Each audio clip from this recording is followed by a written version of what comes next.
Vinny, good afternoon. Hope you're well. Good afternoon, yeah. Good. 3 teams separated by 2 points. It's starting to get very, very interesting now after your result at the weekend. What sort of qualities do you need now from your players over the next 3 games if this great escape is to happen? Well, I guess more of the same in terms of energy, in terms of, I suppose, how we've, approached the games in recent weeks. And but there's 9 points still to play for, so 3 games is not a lot. 9 points is a lot, and that's what it's going to come down to ultimately. Is there a tinge of frustration from you that this team has maybe produced this form too little, too late? Because you told us all along this season that they'll evolve. But I keep frustration completely out of this place, That's important, so I don't live with that frustration, to be honest. But it does feel like we'd be happy for the league to continue. We'd be happy to play more games this season. That's not the case, but yeah, I mean it's still the mission for us to start every game with the hope that we can, with the belief that we can win a game, and that's still in the building, and that's a good feeling to have when you come into the toughest league in the world. We still don't know what's going to happen with the Nottingham Forest appeal against their points deduction. How much uncertainty is that creating for you? Because with 3 games to go, you still don't know what could be the final outcome. It doesn't create frustration for me at all. I don't really live with that. I mean, let's hope common sense prevails and people figure out when to make a decision as well. Let's be honest about this. But when would you like that decision to be made? No, the only thing is, like I said, I mean, it's common sense. The last game of the season is Forest v Burnley.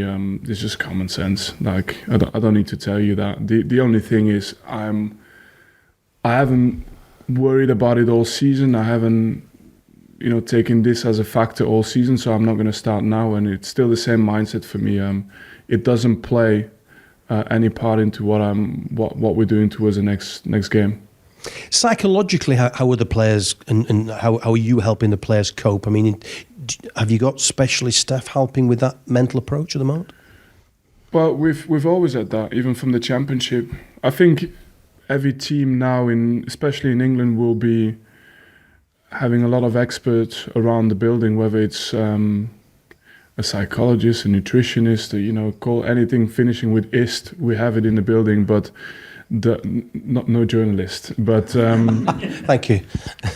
But in the end, I don't know. It's a culture thing for me. For me, it's really culture. Really, we can add any specialist to this discussion, but it's culture. The culture is to be resilient. The culture is to continue. And you don't build a culture because you're losing or winning. You just do it from the start. So it was like this, last season. 3 games to the finishing line this season, and we're still doing it. So fast forward a year from now, we'll still be doing it, no matter what. And in terms of the 3 games to come, when you were a player, you've often popped up and taken things to the wire. Yeah. How different is it dealing with that now as a manager? Because you can't affect things on the pitch, can you? No, but I do want every player in a team to believe that individually they can have a moment. There's 3 times 90, 95 minutes to play, and every minute offers an opportunity to have a moment that will remain in the club's history. And it's so rare in life that you get opportunities to have a significant moment like this. These guys will have the opportunity now in the next 3 games. And it starts with that belief yourself that this can be your moment, and we'll need it spread across the group because we've got 3 games to cover. Bit odd this weekend in that Luton play first on Friday night, and then you're obviously Forest are playing at the same time as you on Saturday. Part of your game management, will that involve keeping in touch with how Forest are doing at Sheffield United? No, not at all. We don't have that luxury in the Premier League to be the best team at managing games at the moment. We've got to go all out, and then like at Old Trafford, I think the game was a draw at some point, but we still had a couple of chances after we equalised, and that's what works for our team right now.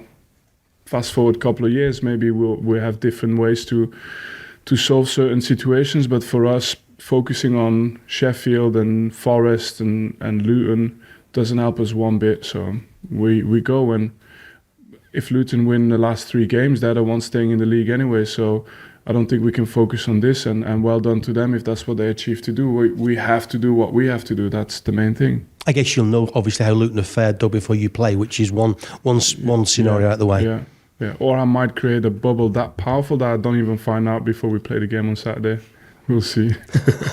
Of course I'll know, but I'm just stating that it's incredibly important to be able to put that away. It's so important. Thanks for your time. Thank you.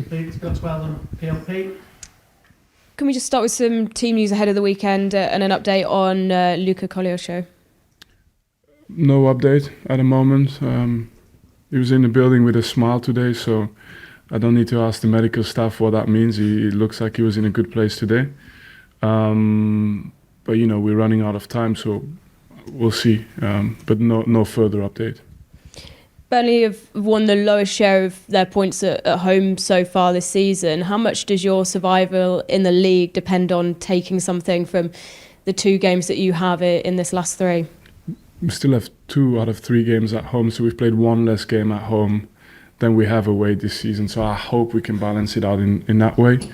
And as well, it's not. I said it before because it's not been a case of that at home we just haven't had a chance. We've been close so many times, but it's clear that on Saturday we have to be close again, and then we have to be even more than that. Try and be able to take points, and it's a tough ask, but it's not like at home we haven't been really difficult to play against. It's just not always landed inside the post, unfortunately. That last game against Newcastle back in September seems a long time ago now. Yeah. Like we said, you've come into form now. How good an opportunity is this to rewrite the club's history against Newcastle? I think it's as big an opportunity as you get. Getting to the wire and having something to play for. I think that's one of the most powerful things you can do in this game. Every season I feel needs to matter, and you can make it matter by doing something special in the next 3 games. You have to believe, and also it's not just in our hands. Like I said, if Luton win the next 3 games, then fair play to them. But in the end, we've still got 9 points to play for, and that's a lot of points. Thank you. Thank you. Got to Shimon, BBC Sport. Hi there. Hi, have you experienced a season like this where there's a chance of winning all 3 games, that you might stay up, but then having that clawed away if Forest get some points back? Where were you during COVID? I've experienced better than that. The season, mid-season getting stopped and someone getting handed a trophy. So like in Belgium, we're pretty good at inventing rules that are completely out of the blue. So that happened quite a few times in Belgium, and it's not the first time I would see something surreal happening like this, but at the same time, I don't have one negative thought towards next season, no matter what. Like, I know next season is going to be a positive season. If we're in the Premier League, it's going to be a positive season. And in the worst case scenario, it's still going to be a positive season. So I don't think the journey of this club is depending on just that decision. But when you have an ambition which is to be a Premier League team, this is too big an opportunity for us to think about anything else. You mentioned last week or a couple of weeks ago that people have already written you off, but now it's just 2 points away from safety. Where would it rank in your sort of career highlight if you were to keep Burnley up this season? In my managerial career, this would be the best. Yeah, by far. Even better than last season's achievement? Yeah. Just explain why. It's tougher. It's more difficult. It's less likely to happen, and as well, I think success at the end of success at the end of like suffering or sadness or whatever, it's even better. It's even better. And you know, like for me, last year was special. Don't get me wrong. It was also unexpected, so that made it also really good.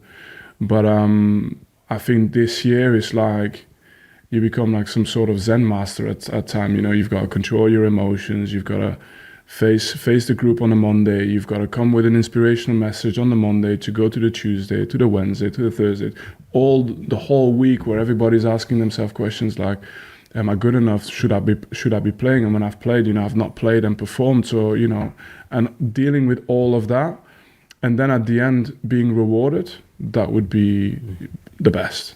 And we will be rewarded. It's unfortunately only 3 games left, but fast forward 1 year, 2 years, 3 years, we will be rewarded. It's a matter of time. And will Saturday's game feel like the vibe of a last day of the season game because Forest are playing, who they got?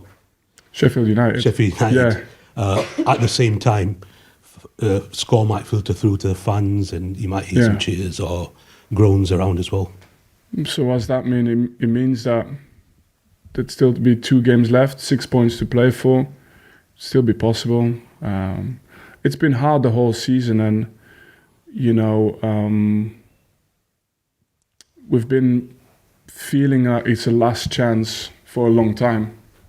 Therefore, we don't have to necessarily make it any different. And it was the last chance against Sheffield, not so long ago, away from home. It was the last chance at Old Trafford. It was the last chance at Stamford Bridge, Brighton. So we just keep going. We don't have to have any fear. You said we were written off, so what's there to fear? You know, just go and go hard. Thanks. Thank you. From Radio Lancashire. You're delivering your inspirational messages on a Monday, Vincent. Yeah. Where do you get your inspirational messages from? On the Sunday. And where it could come from any source, anything. The easiest one is if a manager's talked bad about our team. So I'd love if Eddie did that today. Rather than praise, he just criticizes my team a little bit. Just that gets them going. That does the job.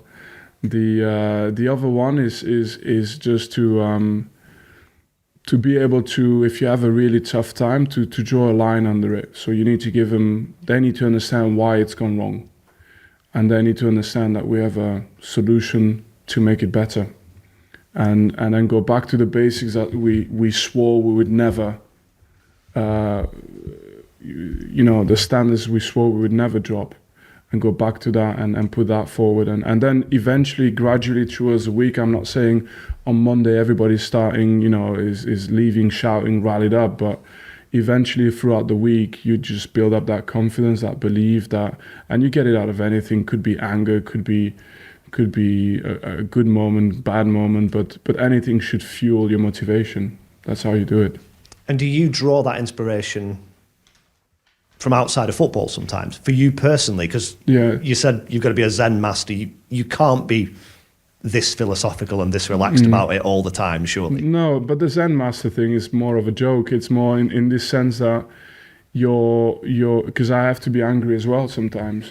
And when I say I have to, it's not I'm angry for myself or I'm angry because it's an emotion that I have to show the players as well my emotions. I have to show them that I'm angry about something or I'm happy about something.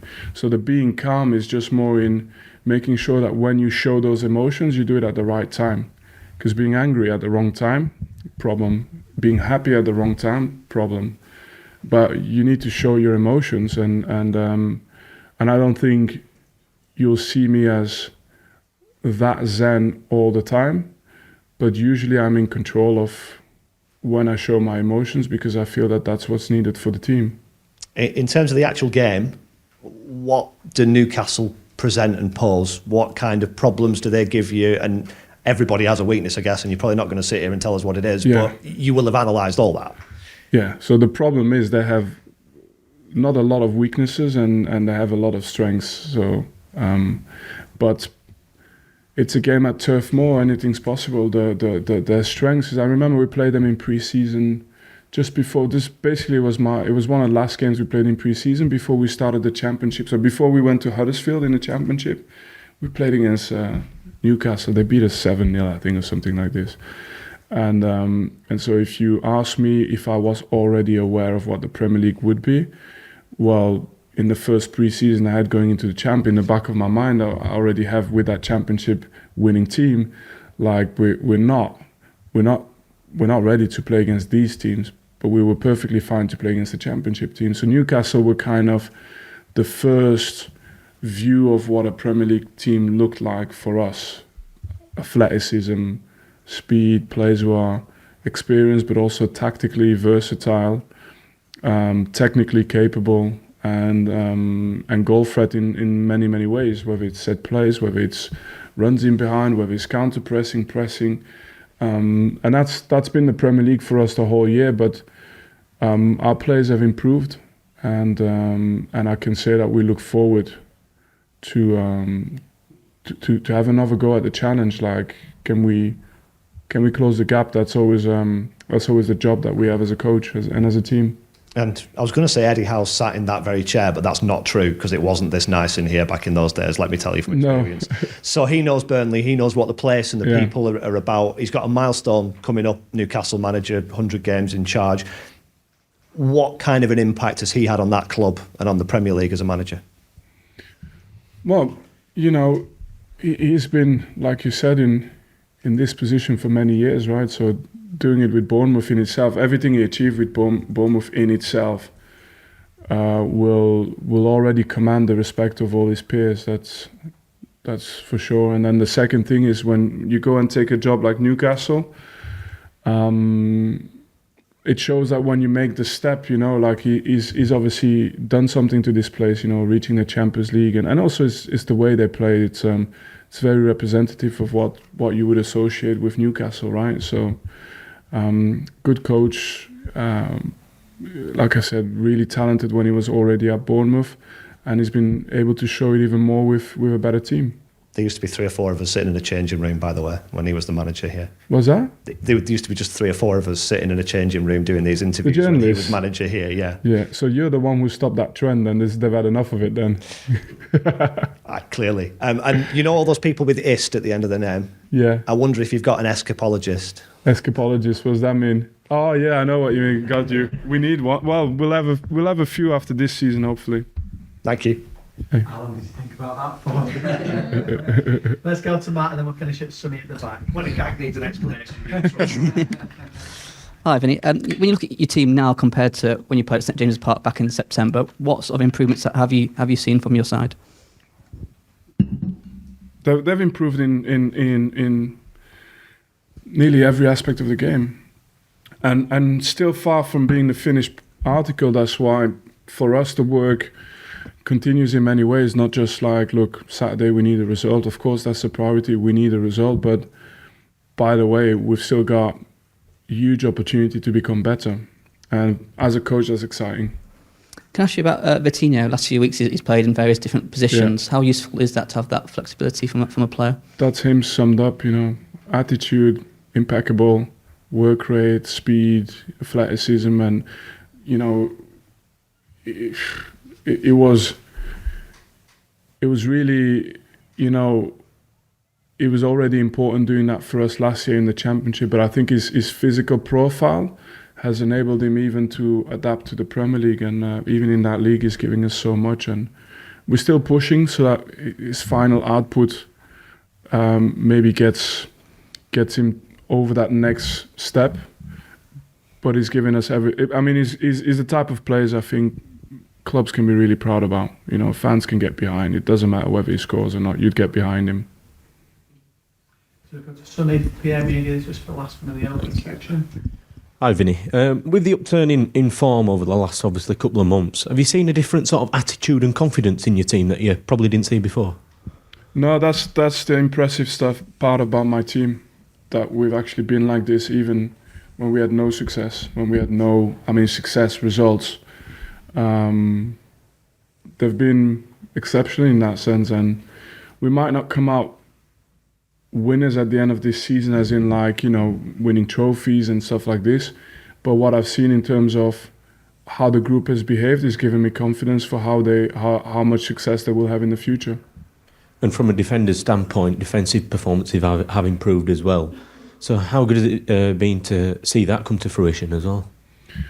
It's just, but the biggest thing defensively in this league is to adapt to the speed of this league. It's speed on every level, either running speed, running power even, but also speed of thought, handling, and you just gotta move your feet quicker. You gotta think ahead as a defender. And I've been in this position myself. I wasn't a defender at 21 years old or 22 in the Premier League that I was 2 years later at 24, 25. So nobody called me dominant when I was 22. And these guys are going through it, but they're certainly adapting well. And the next 3 games are big tests because you have to do it in big moments as well. We'll witness what we'll witness. It's something that I'm actually impatient in terms of that. I want them to get through this period. I want them to get the learnings out of it, but also the rewards out of it.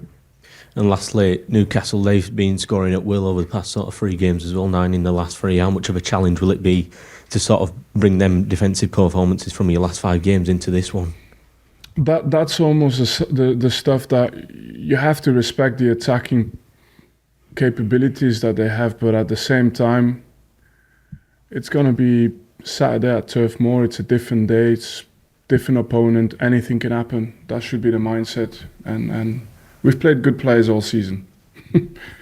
Why start to overthink it now? If they're better than us, well done. If not, we need to make sure we're the best we can be.